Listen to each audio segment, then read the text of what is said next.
I am one of the chairman of the court committee. Yes, 1 minute suspension. Please. 1 minute. Simple lang naman po yung tanong. Yung tanong Sir. po ay related po doon sa iyong involvement dyan sa Lucky South 99 na kung saan ay mayroon pong operasyon ng illegal na pogo dito sa ating bansa at si Cassandra Li Ong ang muka o ang representasyon o representative itong mga pogong ito.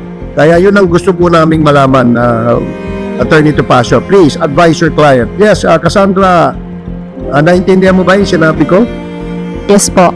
So, sasagot ka na, Cassandra. You can answer.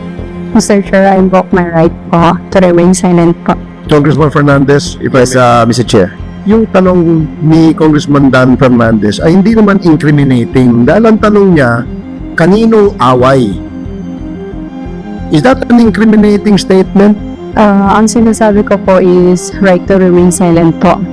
So, hindi po self-incrimination. Mr. Chair, Mr. Okay, Congressman Akop, I would just like to remind Madam Cassandra Ong and her lawyer that what we are conducting here is not a custodial investigation where you can invoke your right to remain silent. There have been Supreme Court decisions on this. So I think the witness has to answer. Otherwise, we will move to cite her in contempt for refusal to answer. Mr. Chair, okay, sige, we will allow you for a 5-minute conference with your lawyer provided that pagbalik mo, you will tell the truth. Mr. Chairman, I object. She's not special. Hindi po kayo lamang ang resource person that we are investigating. All of these resource persons have been here since morning because we've been waiting here for so long. Let's start all this right now. I think the resource person needs to confer with her client, and the Mr. Chair. committee is Mr. Chair. about that, and because it is also right, so we can provide her at least 5 minutes. Mr. Chair, Mr. Chair, remind our members that when the chair is speaking, let us stop disturbing. That is the rule. Thank you, Congressman Akop. Thank you also, Congressman Abante. Well, Mr. Chair, I'd like to find out who is Congressman Akop referring to. I am one of the chairman of the court committee. Yes, 1 minute suspension. Please. I saw you some pictures, Cassandra. Have you seen this? Nakita mo na ba to? All those collected cell phones ay nakalagay itong mga pictures na to. No, first time. Now lang. Do you swear to tell the truth, the whole truth, and nothing but the truth in this congressional inquiry, so help you God? Ezekiel. Yes. Yes. Yes. Thank you, Comsec. So please proceed, Congressman Dan Fernandez. Thank you so much, Mr. Chairman. Cassandra, Cassy, kumusta ka na? Can you kindly remove your face mask? Paige, can you please... Maganda ka naman eh. Huwag ka nang... relax ka lang, Cassandra.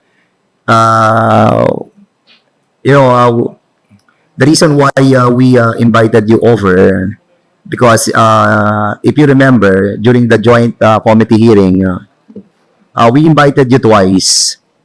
And then...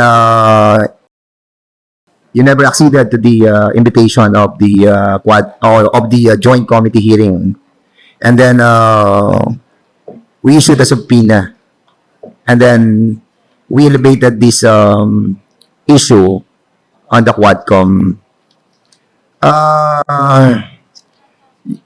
You remember the time that you texted me, diba? And eventually you called me. And the reason why I'm trying to tell this, Mr. Chair, during the time that we have conducted that committee hearing, that joint committee hearing, Cassandra, in the spirit of transparency, Cassandra, I will tell the body, that you texted me and you called me. Para at least malaman nila kung saan tayo magsisimula. The reason why you called me is to ask for help kung ano yung dapat mong gawin. Am I right? You can answer. Yes po. Yes, during our conversation, sinabi mo kung ano yung dapat mong gawin. Is this correct, Cassandra? Yes po. Alright. And sa text mo sa akin, no?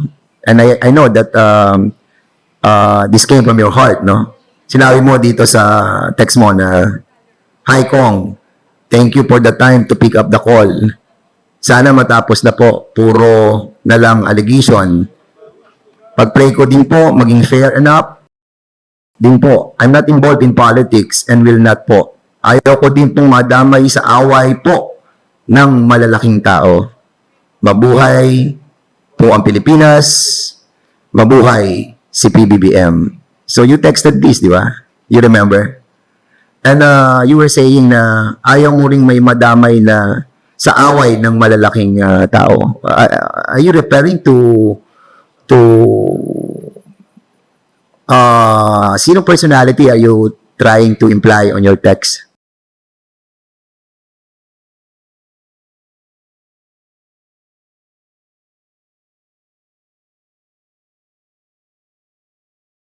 I invoke my right to remain silent po.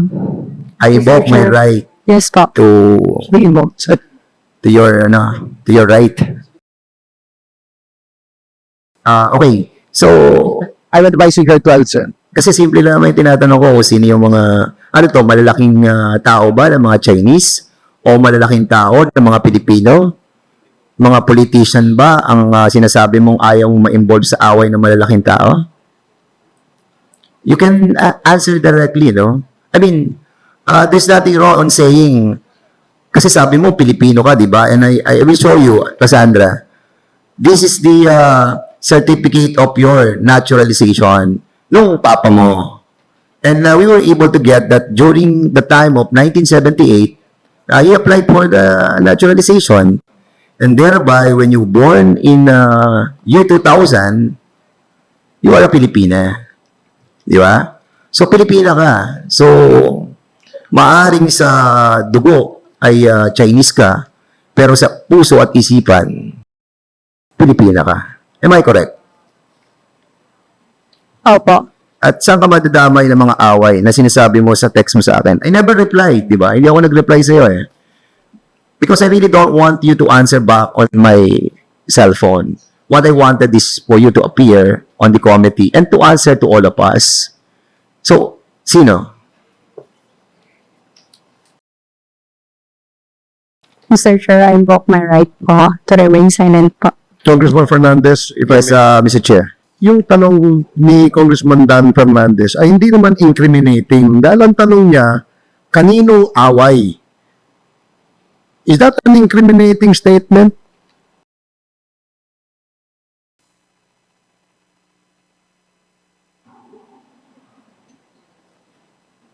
Ang sinasabi ko po is right to remain silent po.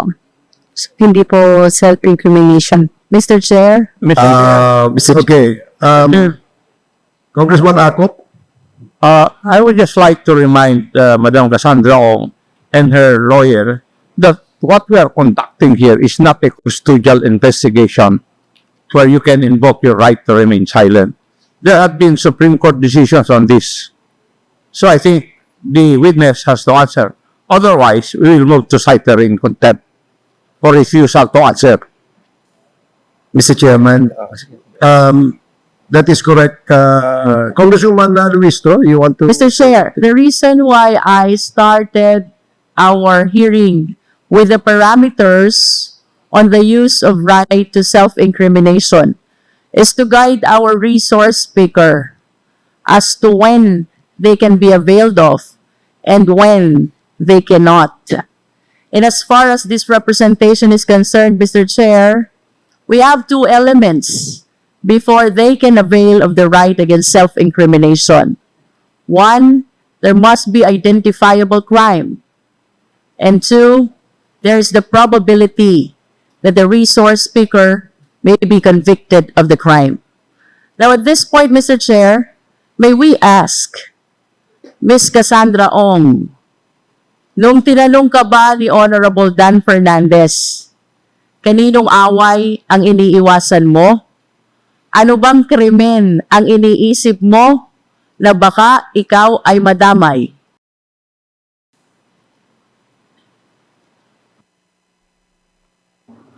I refuse to testify.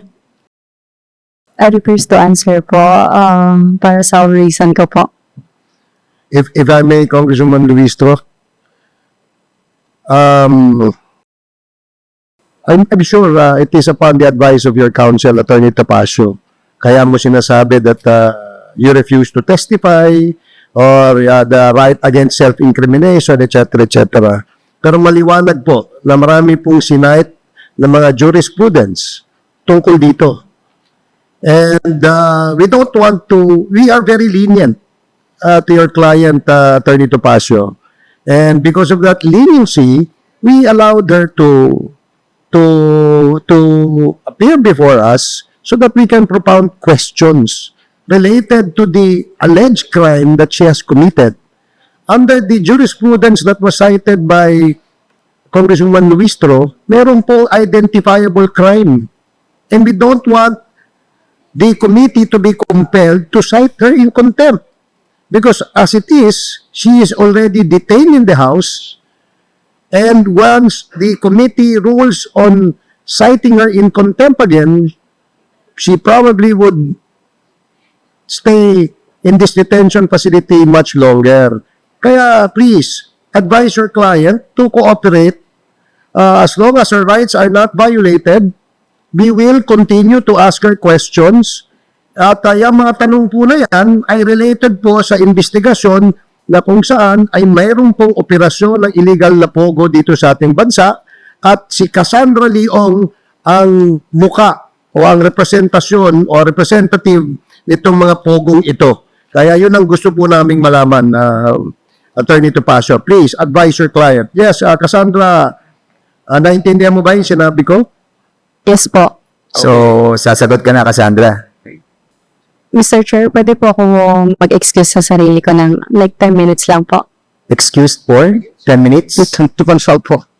to consult with your lawyer? 10 minutes. Yes po. The chair, is that too long?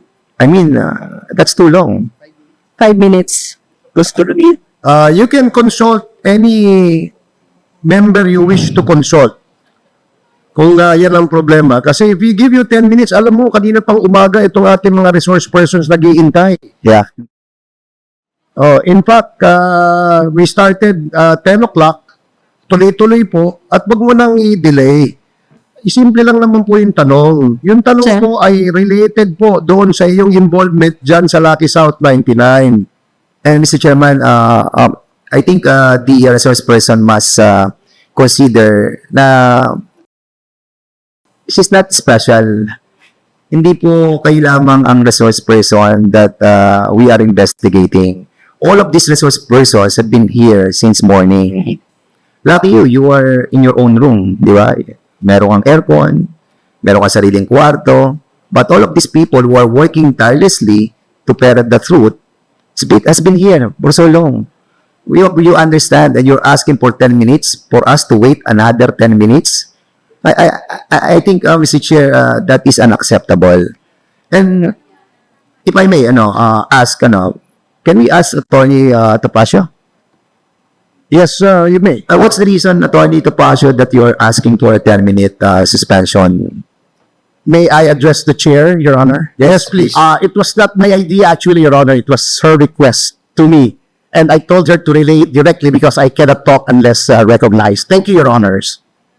Thank you, Atty. Tapasio. Congressman Fernandez, please proceed.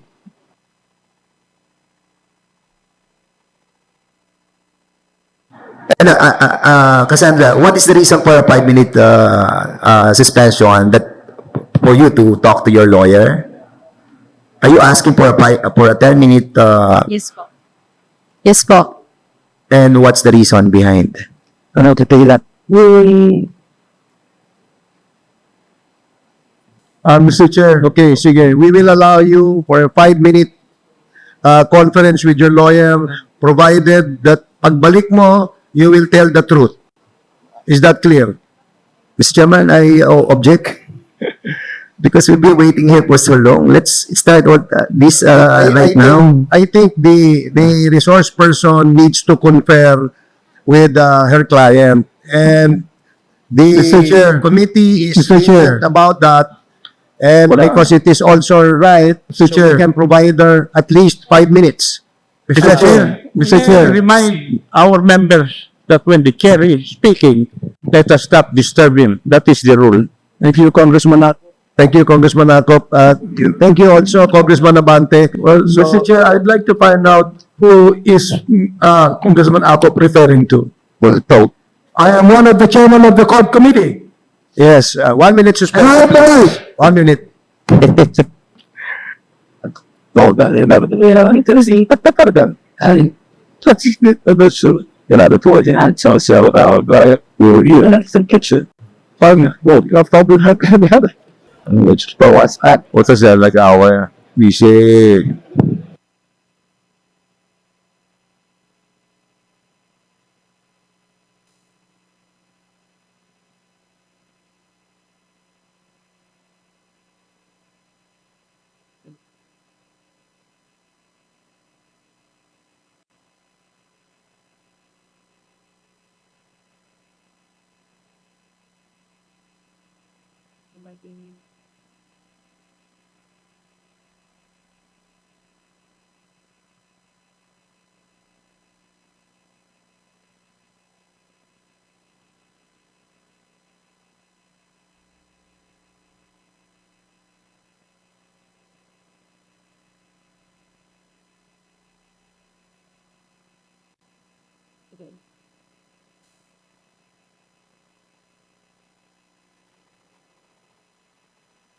Hearing is resumed. You already had your 5 minutes, Cassandra. So, please proceed, Congressman. Okay, I hope, Cassie, you'll be answering all the query of all these members who are here, precisely because you are a Filipina ka. And I just want you to remind you, I'll show you some pictures, Cassandra.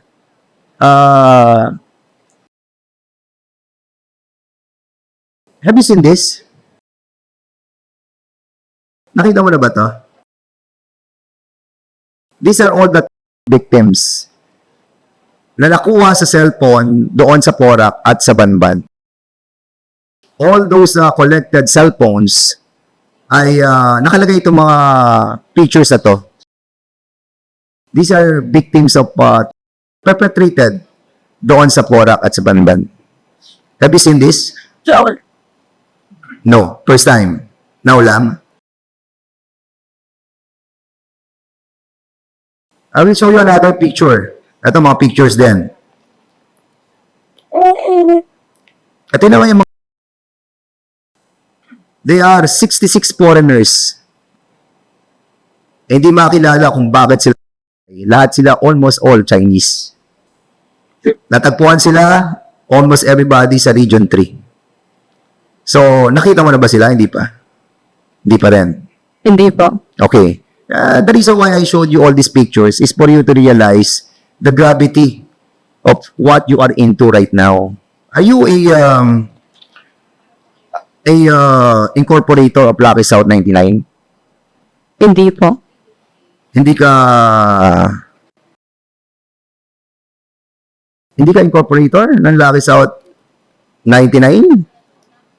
Never? Remember, you are under oath. Member ka or not?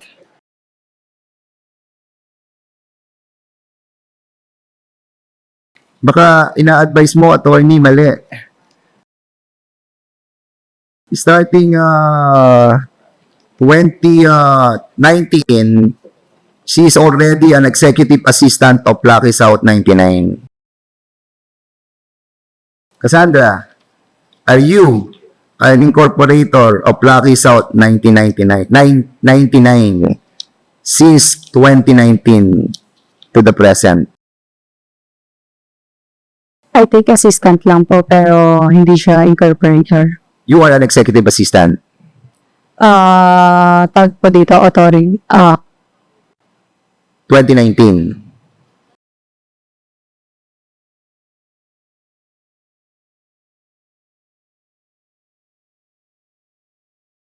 Tama, Cassandra?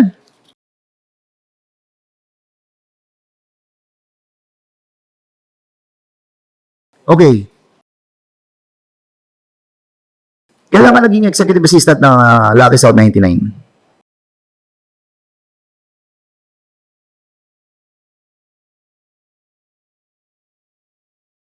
Kung pagbabasihan natin yung mga dokumento, November 2019, incorporated ka na doon. And you were like 19 years old during that time. Am I correct?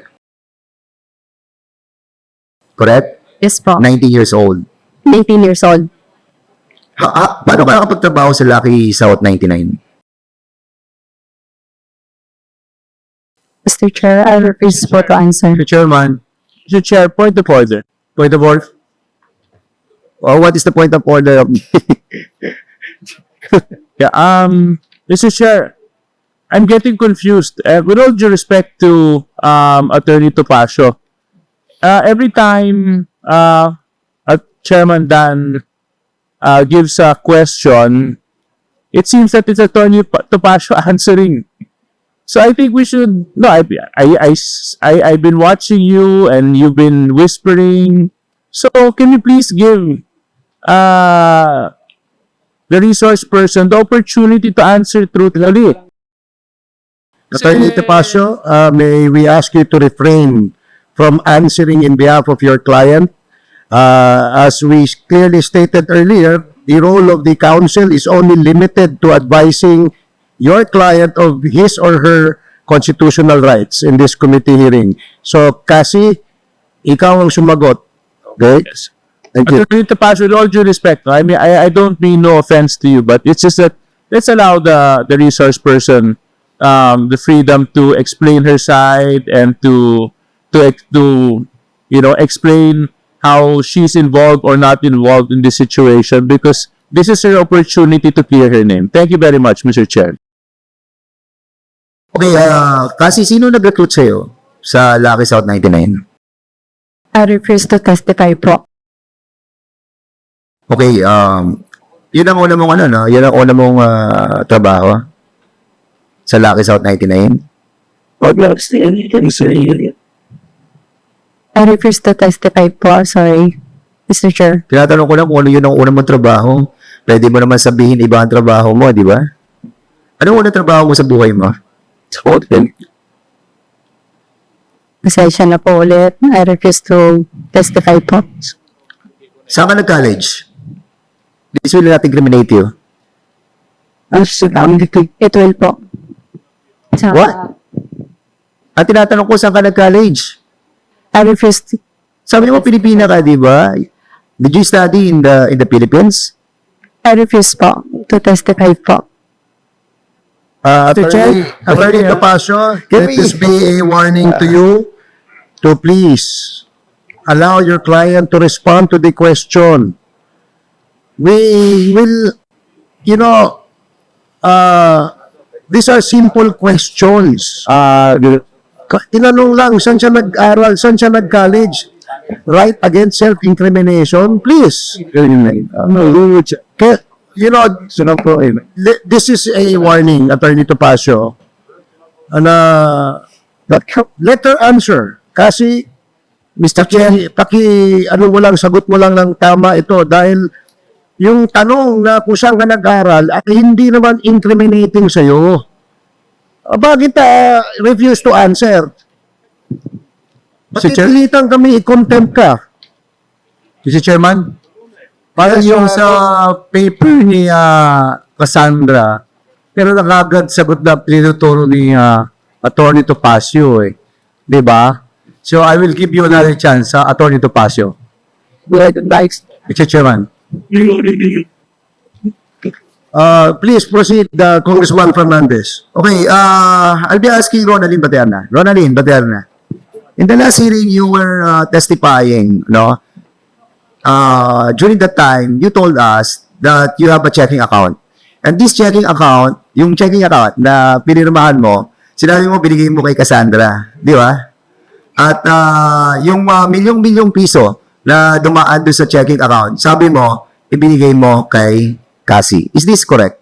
Yes po, Mr. Chair. Okay. So, Cassy, ang sabi ni Ronalyn Baterna, who happens to be in the Lucky South 99 and in the Whirlwind Corporation. Binigay niya yung mga cheque sa'yo at maraming milyon-milyon ang dumaang pera dito.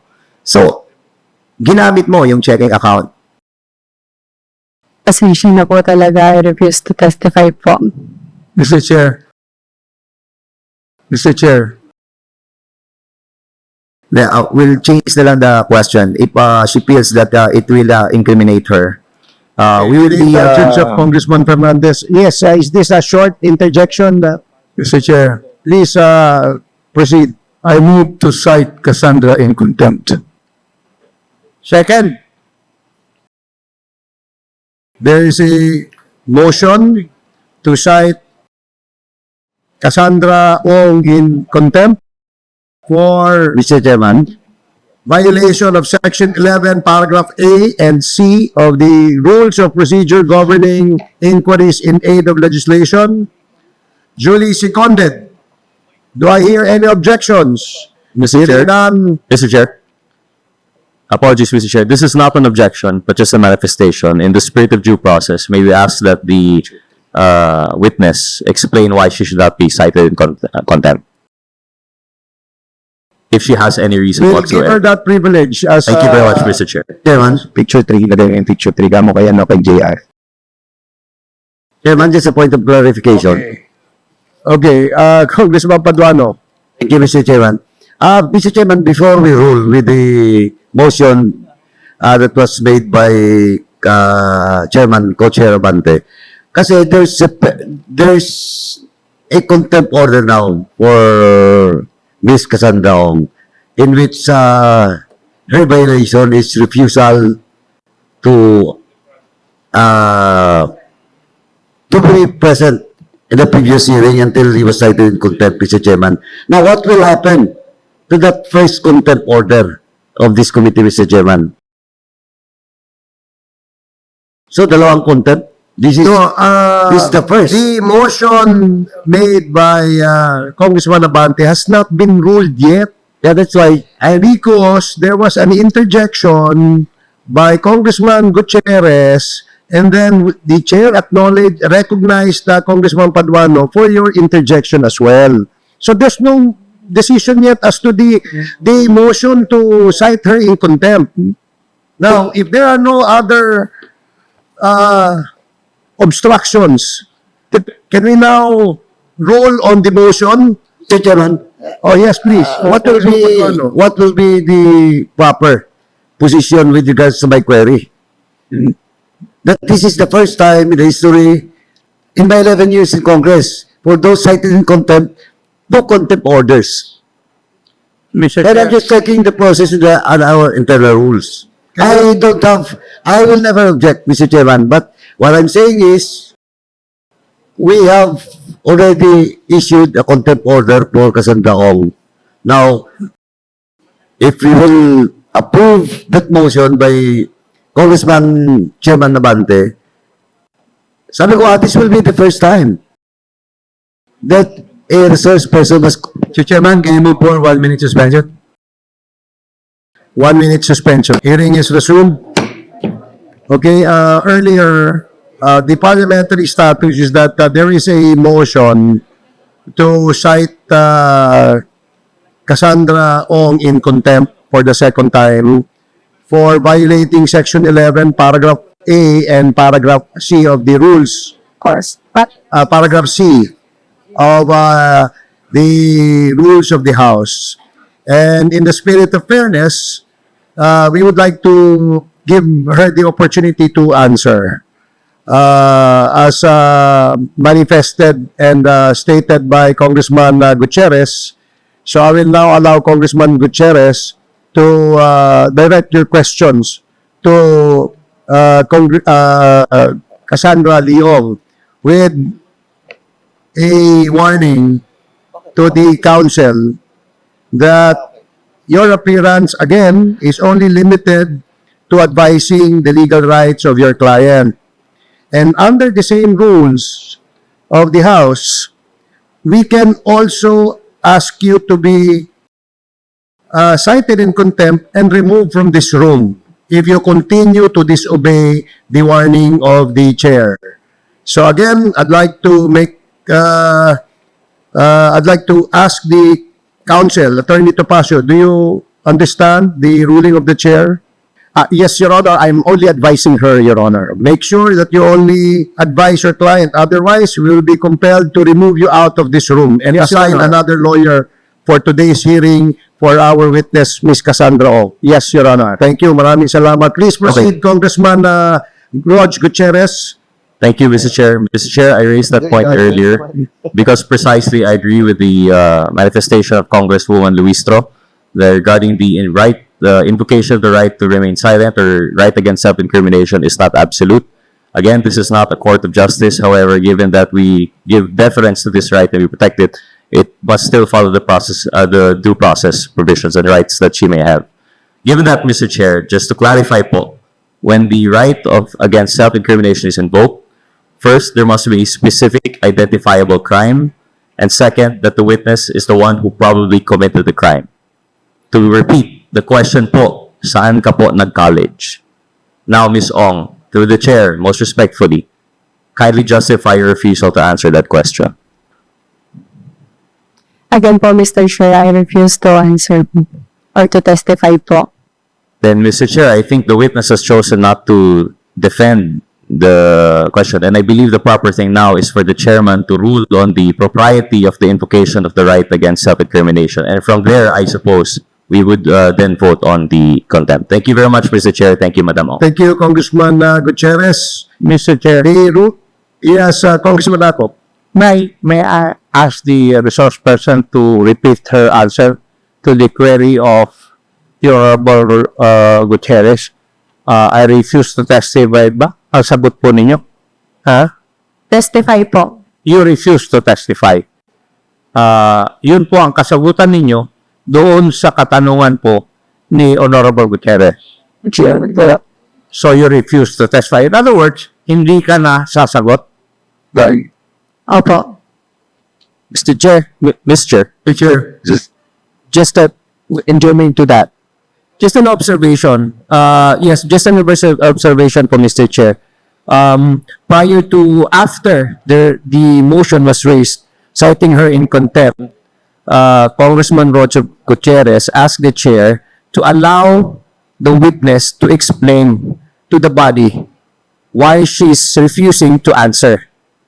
Now, Ms. Ong, ang sinasabi lang po ni Congressman Roque, bibigyan ka ng pagkakataon, explain sa amin kung bakit mo nire-refuse yung mga simpleng tanong tulad ng saan ka nag-college na hindi naman ho talaga siya incriminating. So yun lang ho yung binibigay sa iyo para maintindihan ho namin kung bakit ayaw mong sumagot. Binibigyan ka namin ng pagkakataon, explain po sa amin kung bakit ganyan yung asta mo na ayaw mong sagutin. Maski yung mga simpleng bagay like pag tinanong kita anong favorite color mo, sabihin mo, I refuse to testify. So bakit ho ganun yung inyong asta ngayon? Marami pong reason. Una, under oath po ako dito. And possible po siya magamit against me in the future po. Mr. Chair, if I may, Mr. Chair, the lady, Miss Katherine Li Ong, refused to answer, no? May I be allowed to ask the documents that they filed in PAGCOR to prove, no? Oh, I'm sorry. So we still have a motion. Mr. Chair, There is. Oh, I'm sorry. Oh, sige. Okay, go ahead. The members to... Mr. Chair, Is this related to the motion? Yes, yes. Bante?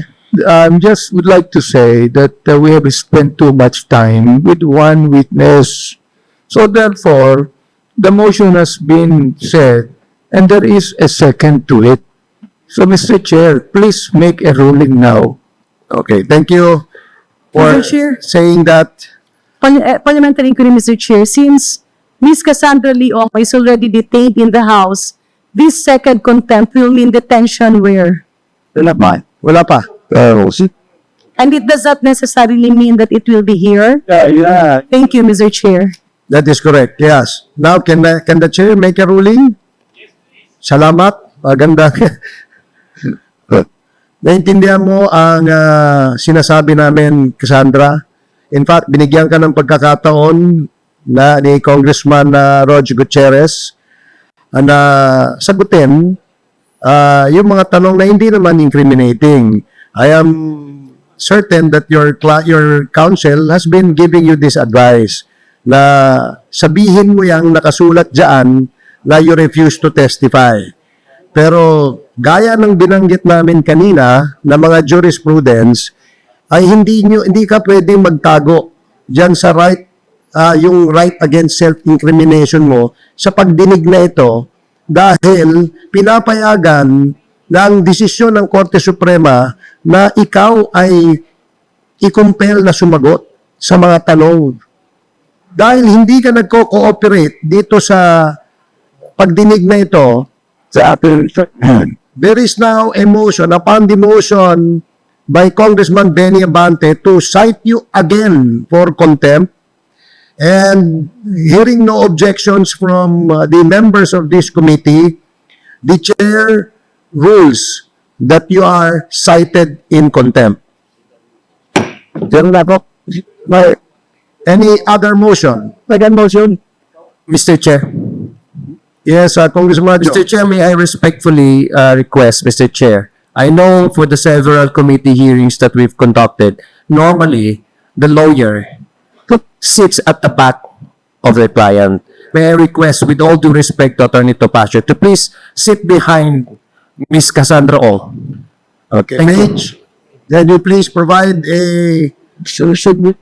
another chair for the lawyer of Cassandra Ong? Mr. Chair, may I make a manifestation? Congresswoman Luistro.